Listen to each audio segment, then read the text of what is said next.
వృశ్చిక రాశి. వృశ్చిక రాశి వారికి 11 మే నుంచి 17 మే వరకు గల కాలానికి గ్రహస్థితులు చాలా అత్యద్భుతంగా ఉన్నాయి చెప్పుకోవాలంటే. పంచమ స్థానంలో శుక్రుడు బాగున్నారు, షష్ఠ స్థానంలో రవి బుధులు బుధాదిత్య యోగము, అలాగే సప్తమ స్థానంలో గురువుగారు బాగున్నారు, లాభ స్థానంలో కేతు బాగున్నారు.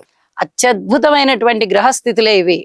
కానీ ఈ సప్తమం నుంచి గురువు గారు మారిపోయి అష్టమ స్థానంలోకి వెళ్ళిపోతున్నారు. ఆ వెళ్ళిపోయేటటువంటి ఫలితాలే సప్తమంలో కూడా ఆయన ఇస్తారు. ఎందుకంటే దాదాపుగా చివరికి వచ్చేసారు కదా, 29°56-57 వచ్చేసారు. కాబట్టి తప్పనిసరిగా తర్వాతి రాశి ఫలితాలే ఉండబోతున్నాయి. ఇది చాలా చెప్పదగినటువంటి సూచన.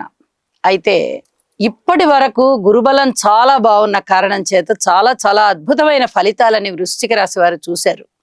ఇప్పుడు గురువు గారి యొక్క బలం పక్కకి వెళ్ళిపోతోంది. పంచమంలో శని గారు, రాహువు కొంత ఇబ్బంది పెట్టేటటువంటి పరిస్థితి అయినప్పటికీ కేతువు బాగున్నారు, రవి బుధులు బాగున్నారు, శుక్రాచార్యుల వారు బాగున్నారు. ఈ 4 గ్రహాల యొక్క బలాలు కూడా వృశ్చిక రాశిని చక్కగా పునీతం చేస్తున్నాయని చెప్పొచ్చు.